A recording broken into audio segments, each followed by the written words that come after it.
Soy el pastor Juan José Gil. Se podría decir que estamos en estos momentos viviendo en la era de la blasfemia. El diccionario nos dice que la blasfemia es cualquier expresión o intención que se haga contra Dios, contra su verdad, su carácter, su persona, etc. En ese sentido, pues es posible que hasta vivas en un lugar donde estés acostumbrado a escuchar blasfemias, gente que se vuelve sin más contra Dios y dice palabras altisonantes y horribles contra Él. Por ejemplo, en España hemos pasado en más o menos 50, 60 años de tener en las calles la prohibición de la blasfemia a hacerla lo más habitual, es decir, considerar que la blasfemia no es tan peligrosa ni tan dañina, sino que es una expresión más y mucha gente lo toma como si no pasara nada, como si eso fuera, pues, bueno, sin darle demasiada importancia. Recalco esto porque sin duda estamos en la era de la blasfemia, es decir, no es solamente decir una palabra altisonante, son expresiones que a veces suenan muy intelectuales, que pueden expresar un profundo rechazo contra la verdad, contra Dios y contra todo lo que significa lo bueno, es decir, como veíamos en Isaías capítulo 5, pues llegaría un momento en que a lo malo se le llamaría bueno y a lo bueno malo. Esa actitud o postura, como queramos decir, contra lo santo, contra lo divino, contra la verdad también, es una posición blasfema. Claro, algunos dicen, pero ¿cómo podemos estar seguros de la verdad? Mira, la palabra de Dios nos revela desde el principio que Dios está detrás de todo, es decir, detrás de la creación, detrás del ser humano, detrás de la vida. Es imposible, ¿sabes? Si pensamos que podemos tener vida, si pensamos que podemos sencillamente disfrutar de todo lo que tenemos sin considerar que detrás de todo esto esté el poder, la bondad, la generosidad de Dios, estaremos profundamente equivocados, nos estaremos dando de narices contra la verdad, porque la verdad es que todas las cosas que existen proceden, tienen un origen, y cuando le quitamos ese atributo a Dios para dárselo a la propia materia, a la propia naturaleza, estamos negando el origen. En otras palabras, si decimos que todo lo que existe, con toda su complejidad, con todo lo que es la existencia, ¿sabes? Es casi es un disparate pensar que algo tan complejo como la vida, que algo tan complejo como una célula, que algo tan complejo como cualquier órgano, ya sea de un animal o ya sea de un ser humano o incluso de las plantas. ¿Sabes? Cualquiera que niegue que tiene que haber un origen, un diseño, una energía inicial y consciente que le dé sentido a todo el devenir de la naturaleza y de toda la existencia, es una blasfemia. ¿Saben? No se considera así porque se le ha revestido de ciencia. Entonces, al decir, no, es que la ciencia no ha demostrado que eso sea así, y entonces nos atribuimos a nosotros y a los científicos les atribuimos el poder de que ellos digan lo que es o no es verdad. Pero eso no es así. La existencia es mucho más compleja, mucho más profunda, complicada, como queramos llamarle, perfecta, exacta, como para atribuirle al ser humano la capacidad de juzgar lo que es verdad o lo que no es verdad. Hay cosas que sí que podemos verificar, porque podemos tener hechos constatables, pero hay otras que quedan muy lejos de nuestra capacidad de constatar esos hechos. Por tanto, atribuirnos a nosotros el juicio de que nosotros somos los que vamos a tener que decir lo que es verdad y lo que no es verdad, es complicado. Por tanto, necesitamos la revelación, necesitamos que Dios se comunique con el ser humano, que Dios nos diga lo que es verdad y lo que no es verdad, lo que procede de Él y lo que no procede de Él. Por eso necesitamos la palabra de Dios, necesitamos la revelación exacta de quién es Dios dentro de nuestras posibilidades o capacidades para comprenderlo, y necesitamos todo lo que es revelado de forma divina. Claro, hay muchas religiones y, por supuesto, se podría decir que hay también por eso muchos dioses. Pero no es tan complicado. Jesús dijo estas palabras: el que quiera saber lo que es realmente la verdad, lo que es la voluntad de Dios, lo que procede de Dios, que ponga en práctica lo que yo le estoy diciendo, porque Dios va a respaldar la verdad. Dios va a respaldar con su espíritu y confirmarlo aquello que sea dar pasos auténticos y verídicos en la verdad. Pero estoy diciendo todo esto y vuelvo al tema principal. Es porque vivimos en la era de la blasfemia. Siempre ha habido gente que blasfemara contra Dios, siempre ha habido personas que se rebelaran contra la verdad, siempre ha habido personas que, quizá por sus circunstancias, por su ignorancia, por lo que sea, se han resistido a la verdad. Pero otros han llegado a tener una identificación tan fuerte, tan clara en contra de Dios, que viven instalados en la blasfemia. ¿Sabes? Cuando estudiamos el personaje del anticristo y de la bestia, ya sea en el profeta Daniel, capítulo 7, 8, también y principalmente en el 11, vemos cómo ese rey final, o ese gobernante final, o ese poder final, antes de la venida del reino de Dios, es claramente blasfemo, porque se levanta contra Dios. La blasfemia también se puede entender como la usurpación de lo que le corresponde a Dios. Por ejemplo, si yo me declaro Dios, entonces estoy blasfemando porque no lo soy. No soy el origen de la existencia, el origen de la realidad, el origen de todas las cosas. Solo Dios puede atribuirse esa verdad. Por eso cuando hablamos de evolución, estamos hablando de una blasfemia. En términos teológicos, creer en la evolución es creer en la blasfemia. O utilizar la blasfemia para querer explicar lo que nos resulte, entre comillas, científicamente inexplicable. La teoría de la evolución tampoco explica el origen de las cosas, porque en realidad cuando lo estudias a fondo te das cuenta de que hace falta más fe para creer que las cosas procedan de evolución, que no hay ninguna prueba en realidad de ello, a que procedan de una creación y de un diseño puesto por Dios y su sabiduría para cumplir un propósito. Todo tiene un propósito. Pero cuando nos aferramos a la evolución, estamos arrancando el propósito de la existencia. Sencillamente lo dejamos al azar. Y el azar es lo último que uno ve en la creación. Es ridículo. No hay nada de azar. Todo tiene un porqué, todo tiene un propósito.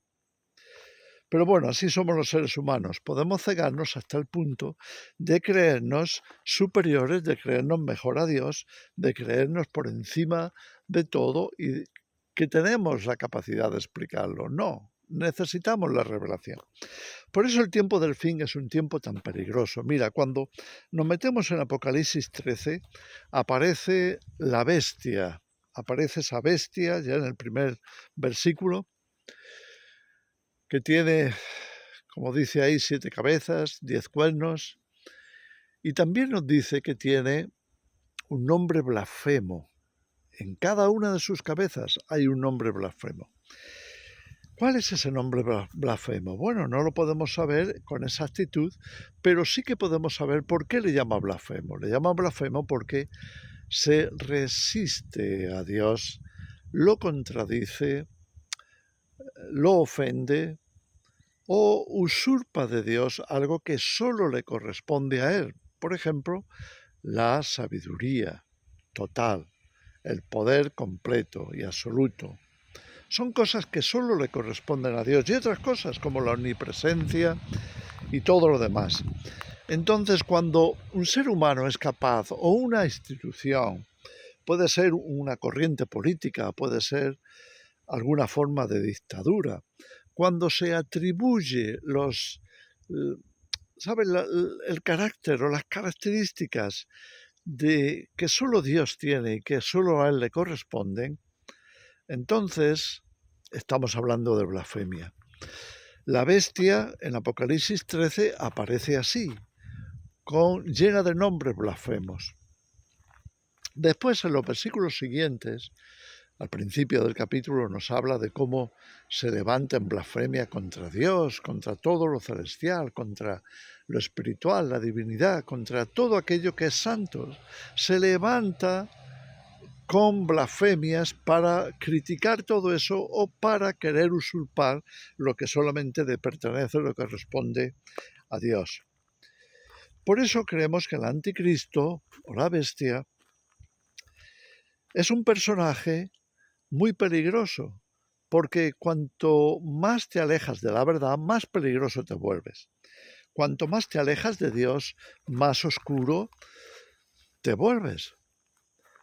Solo en Dios está la fuente original y el poder para crear todo lo bueno. Eso es lo que nos dice también la Escritura.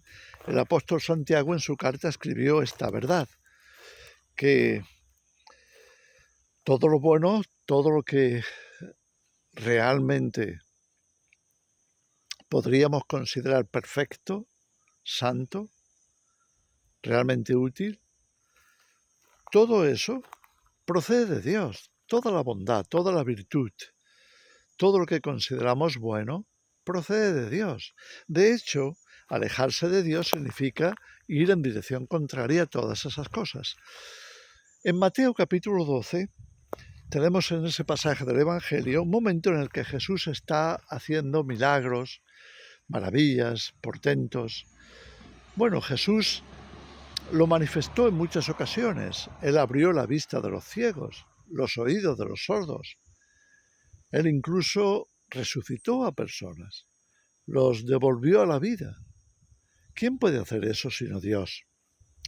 ¿Quién puede, sino Dios, atribuirse el poder y la capacidad para crear cosas nuevas, crear órganos, por ejemplo? Pero estamos viviendo en una situación mundial y social en la que hay un intento de dominar la naturaleza hasta el punto de que el ser humano se sienta como Dios, que puede crear, que puede hacer lo que se le antoje, que puede cambiar incluso su propia naturaleza. Todo eso son características de soberbia. En otras palabras, no estamos confiando en los propósitos y la provisión de Dios, sino que queremos alcanzar propósitos personales nuestros. Y por eso pretendemos dominar la naturaleza, dominar la ciencia, dominarlo todo a nuestro antojo, de manera que se cumplan las expectaciones o expectativas nuestras. ¿Sabes? Cuando actuamos así, no nos damos cuenta de que estamos realmente blasfemando. Bueno, Jesús estaba haciendo verdaderos milagros, multiplicando panes y peces, alimentando así a multitudes, andando sobre el mar o haciendo cualquier otra cosa que manifestara el sumo poder de Dios. En algunas ocasiones encontraba gente que estaba maltrecha, maltratada por espíritus inmundos, y entonces los echaba. A esos espíritus malos les hablaba con autoridad y tenían que salir de esas víctimas de tales espíritus. Entonces nos cuenta ahí Mateo capítulo 12 que algunos fariseos, al ver estas cosas, comenzaban a atacar a Jesús como que lo que estaba haciendo lo hacía por el poder de Satanás. Imagínate, estaba atribuyéndole a Satanás el poder de Dios. Y eso no solo es blasfemia contra el Espíritu Santo. Si tú a la verdad, al poder, a la revelación divina, le comienzas a atribuir la autoría satánica detrás y por tanto a Jesús, entonces estás no solamente blasfemando contra lo espiritual o contra lo santo, contra lo perfecto, estás atribuyéndole a Dios una naturaleza perniciosa, a la obra de Dios un origen maligno. Eso es tremendamente peligroso, porque de esta forma acabas ubicándote espiritualmente en el lado incorrecto. Te estás ubicando en las tinieblas y abandonando la luz. Hay muchos que ya lo han hecho. Hay muchos que parecen incluso afianzarse radicalmente en todo lo que sea oposición a la Biblia, oposición a la verdad, oposición a Jesús, oposición a Dios. Y se vuelven tan tremendamente soberbios como el propio Satanás, o como la bestia, como el anticristo, que en su soberbia se declara a sí mismo Dios y se sienta en el templo de Dios, como lo explica también el apóstol Pablo en 2 de Tesalonicenses, capítulo 2, se llega a sentar en el templo de Dios como Dios, haciéndose pasar por Dios. Estamos viendo que no hemos llegado a la era de la blasfemia simplemente de cualquier manera o como por una idea extraña que de la noche a la mañana ha cautivado a la sociedad. No, se llega a la blasfemia de forma gradual. Por eso, el apóstol Pablo denuncia la deriva de la sociedad, como leemos en Romanos 1, hasta el punto que se han vuelto blasfemos contra el Espíritu Santo. Se han vuelto blasfemos al llamar a las cosas de Dios malas, satánicas. Y entonces se ubican en las profundas tinieblas que le pueden atrapar por toda la eternidad. Este es el peligro de la blasfemia contra el Espíritu Santo. Atribuirle a Dios lo malo, lo satánico, lo pervertido, lo inmundo. Es blasfemia, y es blasfemia contra el Espíritu Santo. Entonces tenemos que tener mucho cuidado cuando no entendemos algunas cosas de la Escritura para no desviarnos, para no comenzar a decir cosas como hay gente que lo está diciendo, que Yahvé o Jehová o llámale con cualquiera de los nombres que se utilizan para Dios en la Biblia, Elohim, o algunos le llaman Adonai o Señor, o el Eterno, o todos esos atributos, todas estas palabras pueden perfectamente conectarse con Dios. Pero cuando tomamos algunas de ellas para decir que eso, o que a quien representan, en este caso a Dios, es malvado, es maligno, bueno, entonces estamos entrando bajo el control de la bestia. ¿Sabes? Cuando la bestia se levanta en blasfemia, como leemos en Apocalipsis 13, nos dice que el dragón, que es Satanás, le da una gran autoridad. Porque esa es la naturaleza de Satanás. Es una naturaleza, como su nombre propio indica, el que se opone, el que resiste y se opone, el que va a estar en lucha contra Dios. Que no nos arrastre nadie a la apostasía, de manera que acabemos poniéndonos en contra de Dios. No caigamos en las trampas de una sociedad, de un mundo que ha optado en muchos sentidos por la blasfemia, que ha dejado de darle la gloria a Dios y que incluso está creando sus propias leyes morales como si fueran la verdad. poniendo al ser humano en un terreno extremadamente peligroso. Porque no para siempre va a estar Dios contendiendo con el ser humano. Tarde o temprano la maldad será quitada de la tierra. Solamente la búsqueda sincera y el reconocimiento humilde de que estamos aquí por la misericordia, la gracia y la bondad de Dios, solamente ese reconocimiento sincero y profundo nos puede conectar con la verdad y nos puede llevar a Cristo. Y a través de Cristo nos puede entrar en la relación más íntima y amorosa con nuestro Creador. No te olvides, reflexiona al respecto. Estate atento y atenta, porque en medio de esta sociedad tan metida en la oscuridad, podemos perdernos y podemos desviarnos hasta el punto que nos quedemos completamente perdidos. No permitas que eso te ocurra. Mantén tus ojos en Jesús, mantén tus ojos en la verdad, mantén tus ojos en Dios. Dale a Él la gloria, atribúyele a Él todo lo bueno, todo lo perfecto. Merece la pena entrar en esa sintonía de humildad y de reconocimiento de que no nos hemos creado a nosotros mismos, como leemos en el Salmo. Dios es nuestro Hacedor y Él tiene nuestro destino en sus manos. Confiemos en Él. Que el Señor os bendiga.